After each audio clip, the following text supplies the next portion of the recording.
Todo mundo sabe que essa coisa de misturar religião com política tem uma tendência a dar merda imensa. Mas e misturar religião com história de terror? Aí sim, temos sempre histórias muito bem construídas. O cinema já provou que isso pode dar super certo. E é o que a Netflix faz com a sua série Missa da Meia-Noite, que tem uma mistura interessante de fanatismo religioso e terror sobrenatural. Fica sentadinho aí que eu vou conversar com vocês sobre isso.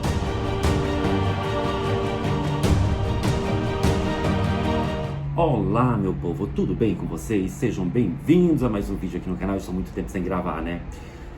Porque nos últimos dias aconteceram coisas ruins. Coisas ruins acontecem com pessoas boas. Uma das minhas gatas está muito doente. Isso tem mexido com o meu psicológico, então não estava conseguindo gravar. Mas vamos pensar em coisa boa, não vamos pensar em notícias ruins. Vamos de dica? Então tá, a dica dessa semana, uma dica audiovisual para vocês, é a série também da Netflix. Eu já tinha falado aqui sobre Round 6. Essa também vem da Netflix, está lá no catálogo da Netflix e é uma série original, sim, Netflix, que é Missa da Meia-Noite. Como eu disse lá na abertura do vídeo, uma belíssima mistura de narrativa de fé com uma pitadinha, eu diria uma pitadona, de terror sobrenatural. Então, em Missa da Meia-Noite a gente vai acompanhar a história do jovem Riley, um rapaz que volta para a casa dos pais depois de uma tragédia. Ele mora em Nova York e aí depois de uma noite de bebedeira ele acaba atropelando e matando uma garota, passa um tempo na cadeia. Quando ele sai da cadeia, ele volta para a casa dos pais. Os pais moram numa ilhota isolada, né, num lugarzinho assim que parece o fim do mundo.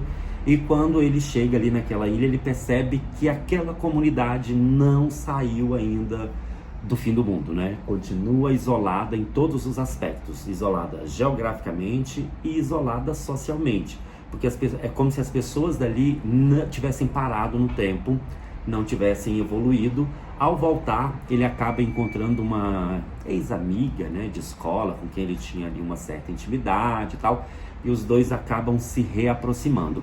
Mas Riley está passando por um problema muito sério, porque ele se sente culpado pela tragédia que ele provocou lá depois da noite de bebedeira. Inclusive ele tem visões com a menina morta e tal, e ele está tentando curar as dores da alma ali naquele lugar.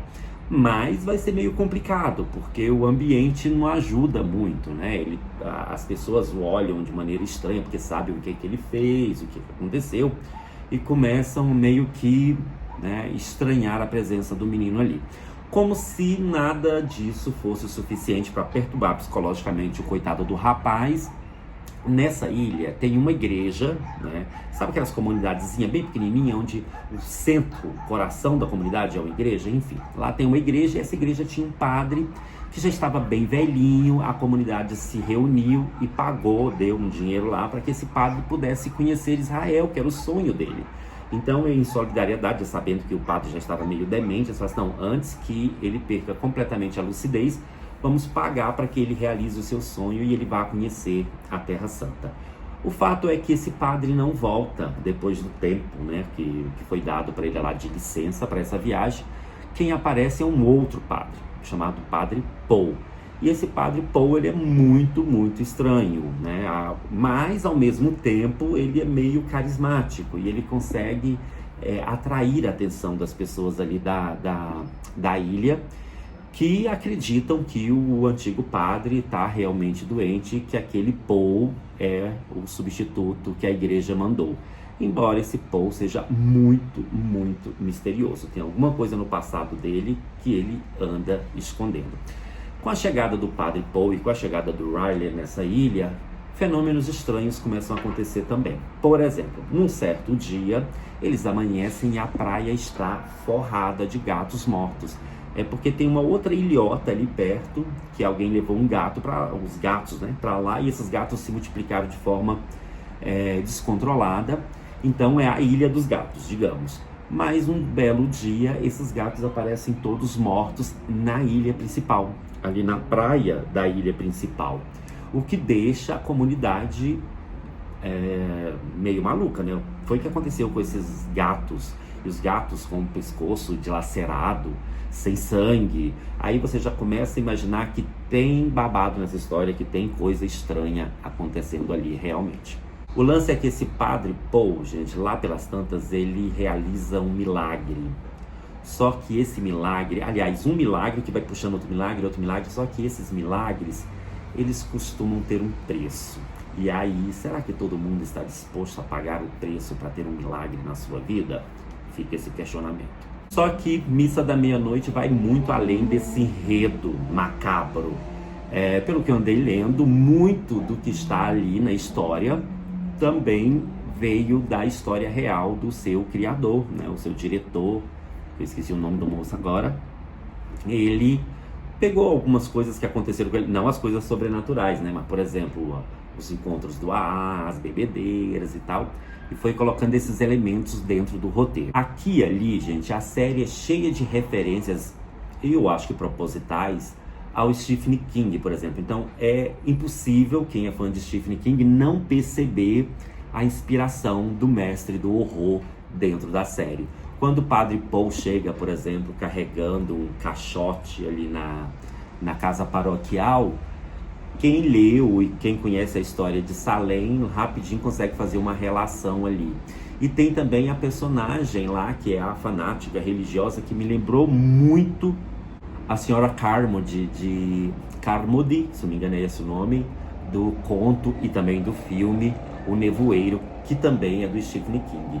A forma como as duas, tanto a personagem do King quanto a personagem de Missa da Meia-Noite, que eu esqueci o nome da menina, que é a fanática religiosa, a forma como as duas se comportam diante da religião é muito parecida. Missa da Meia-Noite tem elementos sobrenaturais? Sim, tem elementos sobrenaturais. Então, se você gosta de história de terror clássica, com monstros sobrenaturais, você vai gostar de Missa da Meia-Noite, porque esses elementos estão ali dentro da história. Mas eu acho que o terror, o medo, o pavor, a coisa assustadora, ali vai muito além. Porque quem realmente assusta a gente naquela história é o ser humano. Porque você começa a perceber como que o ser humano é capaz de cometer as mais absurdas atrocidades em função daquilo que eles acreditam, em função da ideologia que eles defendem. É uma série que mistura desde o terror clássico com uma pitada de fanatismo religioso, e tudo isso dentro de uma comunidade isolada. Ou seja, existiam elementos melhores para se construir uma boa história. A produção de Missa da Meia-Noite também é um caso à parte. A fotografia escurecida e com os tons frios, ela faz com que você mergulhe ali naquele ambiente e que você se sinta cada vez mais isolado. Mas ao mesmo tempo, há o contraste com cores quentes ao fundo, meio que tentando mostrar assim, olha, no fundo lá existe uma luz no fim do túnel, existe um pouquinho de esperança para essa comunidade. Muita gente pode achar a série um pouco arrastada, uma vez que os episódios são bem longos, né? A gente está acostumado com essa coisa frenética, rápida, de história muito rápida. Nós estamos vivendo tempos, né, em que as coisas acontecem de forma muito rápida. Em Missa da Meia-Noite tudo acontece lentamente, que é uma escolha do diretor, e eu acho uma escolha muito inteligente, porque a lentidão da narrativa faz com que você também mergulhe na lentidão daquela comunidade, porque é uma comunidade extremamente lenta, parada, como eu disse, parada no tempo. Então talvez uma narrativa mais frenética, com cenas mais rápidas, não ficasse esteticamente tão boa, né? Não ajudasse tanto na composição da história. Então realmente os episódios são bem longos, mas vale a pena o sacrifício, vale a pena você ficar ali diante da televisão assistindo a todos eles. Eu acho que os episódios todos têm mais de 1 hora de duração, para vocês terem uma ideia.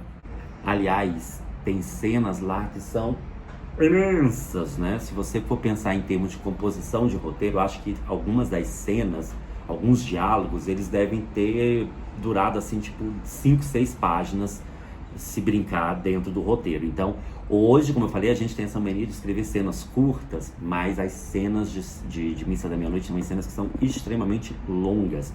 Tem uma hora lá que o protagonista está conversando com a amiga deles e eles falam sobre o que acontece depois que você morre. A cena dura vários e vários minutos. mas o texto é brilhante. E, aliás, se você conseguir resistir aos primeiros episódios, lá nos últimos você é recompensado, porque daí as coisas começam a acontecer de maneira mais rápida.